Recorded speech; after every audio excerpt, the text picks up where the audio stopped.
Hey everyone, ever watched a medical drama and seen a character try to inject someone with an empty syringe? It's a classic tense movie scene. But have you ever wondered what would actually happen if a bubble of air got into your bloodstream? Is it really as instantly fatal as Hollywood makes it seem? Stick around, because we're about to dive deep into the science behind this very question. And before we get started, make sure you hit that subscribe button so you don't miss out on more fascinating facts about the human body. First off, let's clear up a common misconception. A tiny, minuscule air bubble, like the kind you might see in a properly administered for drip, is generally harmless. Our bodies are pretty resilient. These small bubbles are usually absorbed into the bloodstream and filtered out by the lungs without you ever noticing a thing. Your circulatory system is designed to handle minor imperfections. So, no need to panic if you see a tiny bubble in your IV line at the hospital. The medical staff know what they're doing. However, the story changes dramatically when we're talking about a large amount of air. The real danger comes from something called a venous air embolism. This is when a significant air bubble, or embolus, enters a vein and travels through your circulatory system. Think of it like a big, empty roadblock in the superhighway of your blood vessels. This bubble can journey all the way to your heart.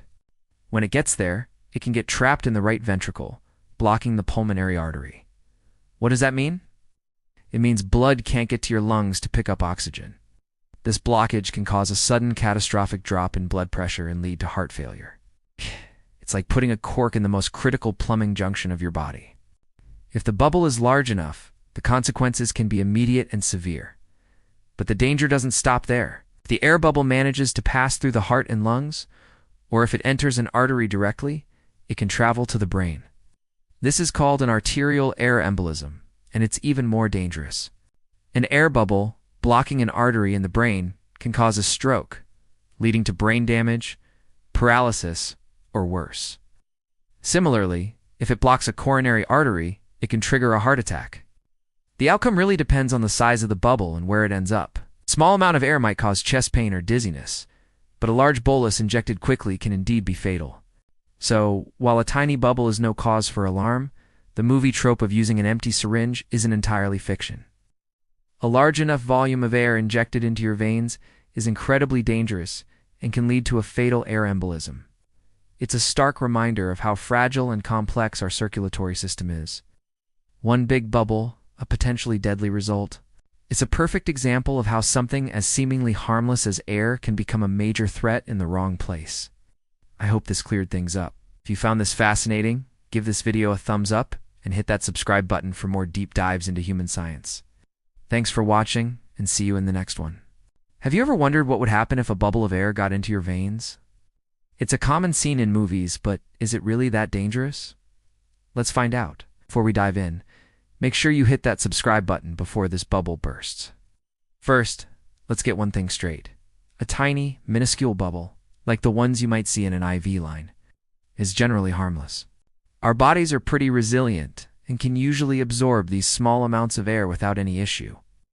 The circulatory system can handle minor imperfections, and the air simply dissolves into the blood. So, no need to panic if you spot a tiny bubble in your IV drip.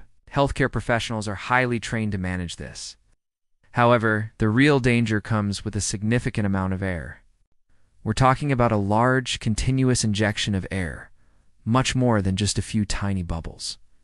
When a substantial volume of air enters a vein, it travels through your circulatory system and can form what's called an air embolism.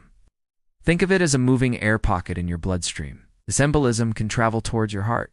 If it's large enough, it can get lodged in the pulmonary artery, which is the main vessel carrying blood from the heart to the lungs. This blockage obstructs blood flow, preventing your blood from getting oxygenated. This is a life-threatening condition known as a venous air embolism, and it can cause sudden chest pain, difficulty breathing, and a rapid drop in blood pressure. The heart is forced to pump against this airlock, which can lead to heart failure. But the danger doesn't stop there. If the air bubble manages to pass through the lungs or crosses from the right side of the heart to the left through a small hole that some people have, it can enter the arterial system. From there, it can travel anywhere in the body. If it goes to the brain, it can block blood flow to a critical area, causing a stroke. If it lodges in the coronary arteries that supply the heart muscle, it can trigger a heart attack. The symptoms of a serious air embolism can appear almost instantly and include dizziness, confusion, loss of consciousness, and even seizures. It's a medical emergency that requires immediate intervention. Doctors might try to position the patient in a specific way to trap the air bubble. Administer 100% oxygen to help shrink it, or in some extreme cases, perform surgery to remove it. So, while a tiny bubble is usually nothing to worry about, a large air embolism is a genuinely deadly threat. It's a stark reminder of how fragile our internal systems can be. One seemingly simple mistake can have catastrophic consequences. Thanks for exploring this fascinating and slightly scary piece of human science with me. If you enjoyed this video and want to learn more about how our bodies work, be sure to like, subscribe, and hit that notification bell. Stay curious, and I'll see you in the next video.